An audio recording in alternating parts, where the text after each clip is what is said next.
મારી માતાઓને પગે લાગીને કહું કે મારી માવું એવી પ્રતિજ્ઞા લે કે અમારી દીકરી અથવા દીકરાની વહુ એને જ્યારે સારા દિવસ દેખાય તો મારી માવું પ્રતિજ્ઞા લેજો કે એ દીકરીને અમે 8 મહિના એને મોબાઈલ નહીં આપીએ, 8 મહિના એને અમે ભાગવત આપશું. અખતરો કરજો, કરવું જ પડશે. દ્વારકાધીશને ફરીવાર પાછો આ ખોરડે લાવવો હોય તો કરવું પડશે. દેવાજ બોદરને ફરીવાર આ ખોરડે લાવવો હોય તો કરવું પડશે. આવા સંતોને ફરીવાર આ ખોરડે લાવવા હોય તો ફરજિયાત મારા બાપ કરવું પડશે. પગે લાગીને કહો આપ બધાને, મારી માવુને પગે લાગુ. તમારા દીકરા તરીકે તમારી પાસે આજ માયો આયર આ પેમેન્ટની ભીખ માગે છે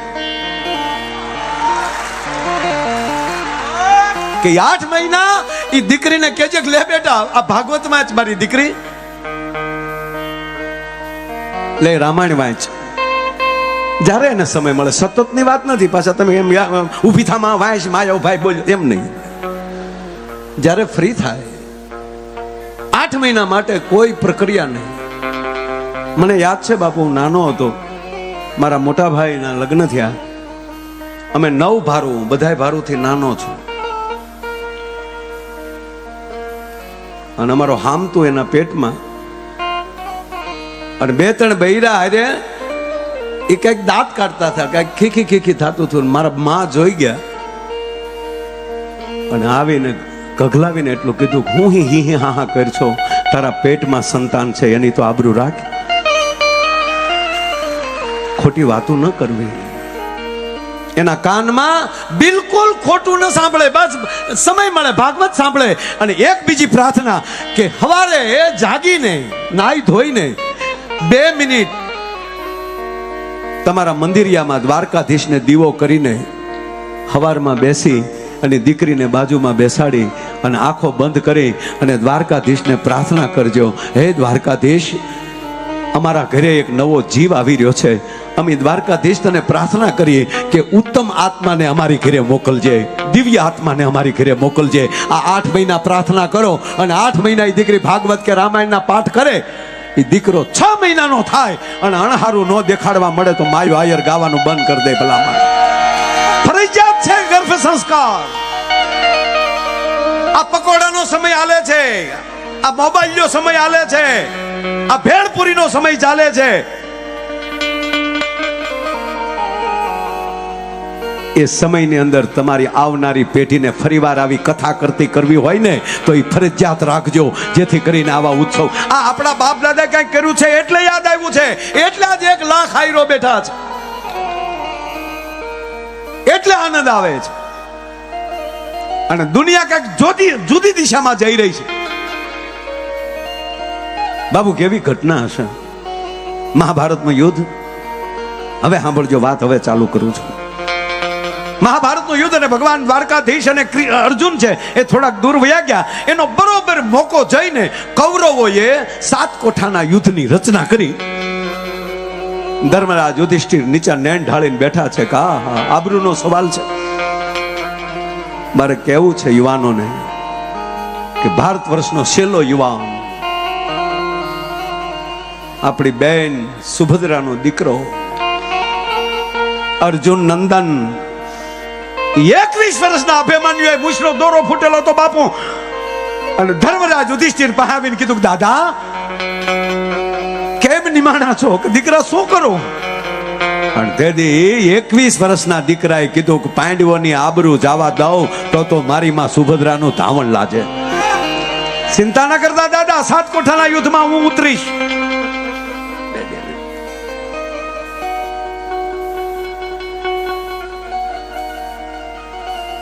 આ વાત સાંભળજો પહેલા,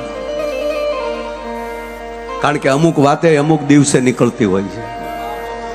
અને એટલી મારી માવું બેઠા છો, આમાં પુરુષ કદાચ કોઈ ન સાંભળે તો ચાલશે, પણ મારી માવું એક હરવાકાને આ તમારા દીકરાની એક આ વાત સાંભળી લેજો. બેન સુભદ્રાનો દીકરો અભિમન્યુ ત્યારે 7 કોઠાના યુદ્ધમાં ઉતરે છે. ટૂંકી વાત લઈ લઉં. બાપુ આપ જાણીએ છે એ વાત બધાય કે 6 કોઠા સુધી અભિમન્યુ લડે છે, 7મા કોઠો નથી લડી શકતો. નેમોને નેવે મૂકીને કૌરવોએ ભારત વર્ષના છેલ્લા યુવાન વીરવર પુરુષને વીરગતિ પમાવે છે.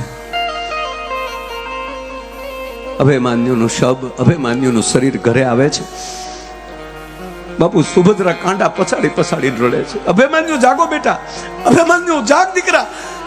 તમે વિચાર તો કરો, જેનો સગો મામો દ્વારકાધીશ હોય, જે બેનનો ભાઈ હાથમાં સુદર્શન ચક્ર લઈ લે તો પૃથ્વીના પડ તોડી નાખવાની જેનામાં તાકાત હોય, એનો ભાણેજ જેથી ઢળી પીડ્યો હોય. બેન સુભદ્રા રડે છે, રડી રડી નાહુડા ખૂટે છે, માથે કાંડા પચાડે છે. અભિમન્યુ જાગ બેટા, અભિમન્યુ ઉભો થા દીકરા. અને હવે ભગવાન નારાયણનો પ્રવેશ થાય છે. રોજ પીળા પિતાંબર પહેરનારો દેવરાજભાઈ જ્યારે સફેદ વસ્ત્રો પહેરીને આવ્યો હશે ત્યારે એને કેવું લાગ્યું?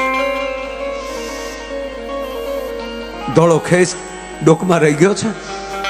ધીરે ધીરે ધીરે મારો દ્વારકાધીશ હાલ્યો આવે છે.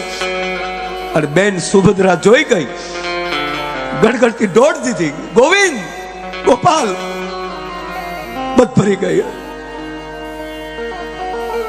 ગોપાલ મારો દીકરો સૂતો છે. કૃષ્ણ એને એકવાર ઉભો કર દે ને, એને એકવાર સજીવન કર ને ભાઈ. ગોપાલ તને કહું, ભગવાન કૃષ્ણની આંખો બંધ છે, આંખમાંથી આહુડા નીકળે છે. દ્વારકાધીશ રોતો હશે ત્યારે કેવો લાગતો હશે? છેલ્લે ખેસમાં દેવરાજભાઈ ટીંગાઈ ગઈ બેન. ગોવિંદ, મધુસૂદન,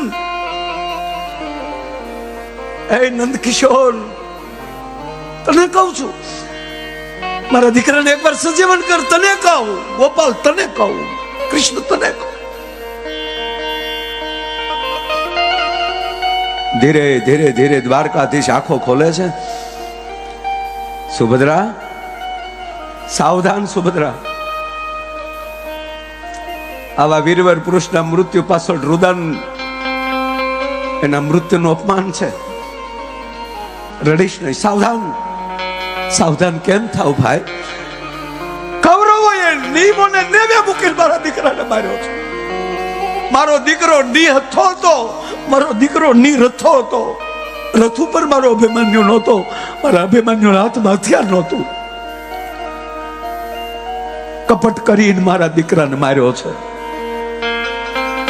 હાતકવાર બોલી સુભદ્રા કે કપટ કરીને મારા દીકરાને માર્યો છે. સુભદ્રા, સાવધાન. કૃષ્ણની આંખ છે લાલ થાય છે. સાવધાન સુભદ્રા. ગોવિંદ, સાવધાન કેમ થાવ?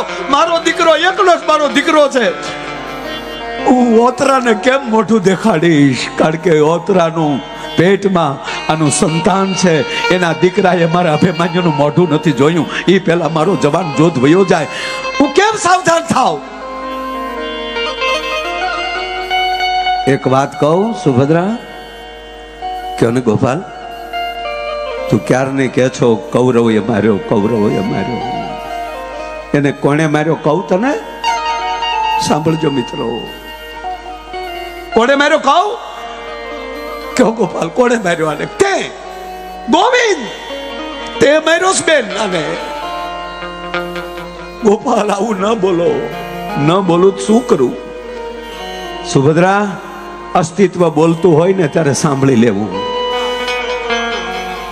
તને યાદ છે જેથી અભિમન્યુ તારા પેટમાં હતો તેથી હું તને રાત્રિના ટાણે મારી બેન મેં તને મારી પાસે બેહાડી અને હું તને 7 કોઠાની વાત કરતો હતો, યાદ છે?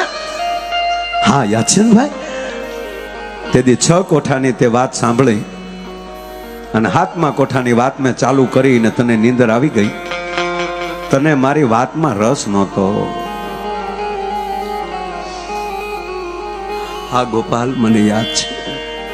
તો સાંભળ સુભદ્રા, એ 7 કોઠાની વાત હું તને નહોતો સંભળાવતો, તારા પેટમાં રહેલા અભિમન્યુને સંભળાવતો હતો. અને તે દિવસે જો તે હાથ કોઠા સાંભળી લીધા હોત તો સુભદ્રા પૃથ્વીના પડમાં કોઈના બાપની તાકાત નહોતી કે મારા ભાણેજનો વાળ વાકો કરી શકે. પણ તારા હાથમાં કોઠાની નીંદરે આજ મારા અભિમાન્યુને નીંદરમાં પોગાડી દીધો. મારો કહેવાનો અર્થ એ છે કે મારી માવો આ કથાને પૂરેપૂરી જીવાડે. બાળકને ગર્ભ સંસ્કાર આપજો, એને બાપ દાદાના પાઠ સંભળાવજો, ખૂબ ભણાવો. પણ જ્ઞાનની સાથે જ્યારે પોતાની પરંપરા અંદર આવી જશે ને પછી દીકરાનો કોઈ વાળ વાકો નહીં કરી શકે ભલામણા. માટે મેઘાણીને લખવો પડ્યું કે અહીં પેટમાં પોઢી. અને એમાંય બાપુ યાદ કરો કે હનુમાનજી મહારાજ જેથી એમ કહેવાય લંકામાલી પાછા આવ્યા, અને લંકામાલી પાછા આવ્યા પછી ભગવાન રામને કહે છે કે પ્રભુ મારી માં અંજની આપની રાહે છે, આપ એને દર્શન દેવા આવશો? બાપુ રામે ના પાડી. ના. અરે પ્રભુ કેમ ના પાડો?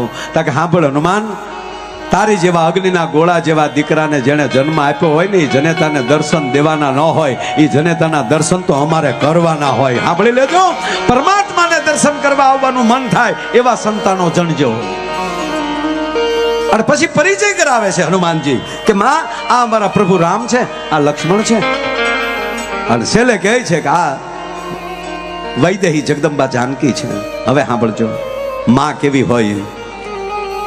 હનુમંત એટલા એવા સીતાજી, એટલી નાની ઉંમરમાં મારી દીકરીને લંકામાં રહેવું પડ્યું, રાક્ષસોની વચ્ચે રહેવું પડ્યું. અને સાંભળે હનુમાન, એ વાક તારો નથી, વાક મારો છે. હે કે વાક મારો છે. મેં તને એક ધાવણનો ઘૂંટડો ભરાવ્યો ને તા તું ભગવાન સૂર્યને ગળવા વયો ગયો તો. મેં તને જો એક સોગડિયું ધપીને ધવરાવ્યો હોત ને તો રામને લક્ષ્મણને લંકામાં ધક્કો ન થાત. એ રાવણ હોતી લંકા ઉખેડીને તું રામના ચરણમાં નાખી દે. આ તાકાત છે ધાવણ.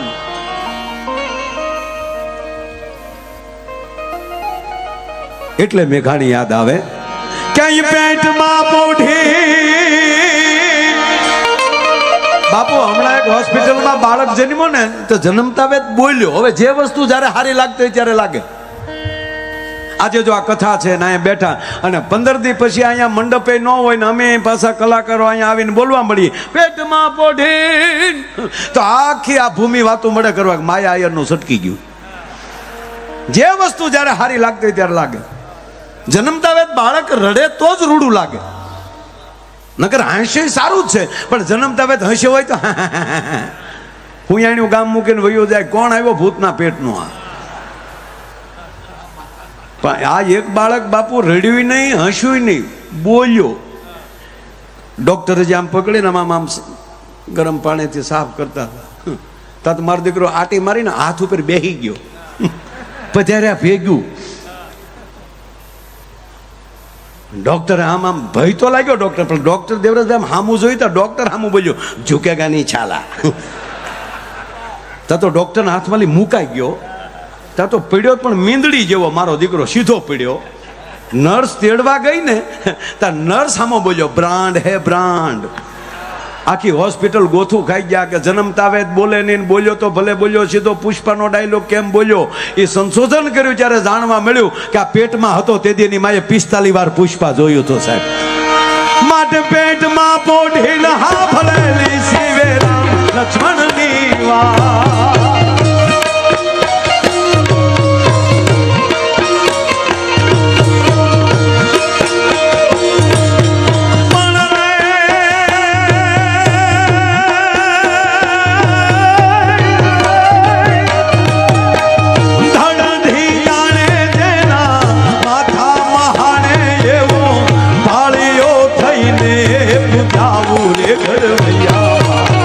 ઠાકોરજી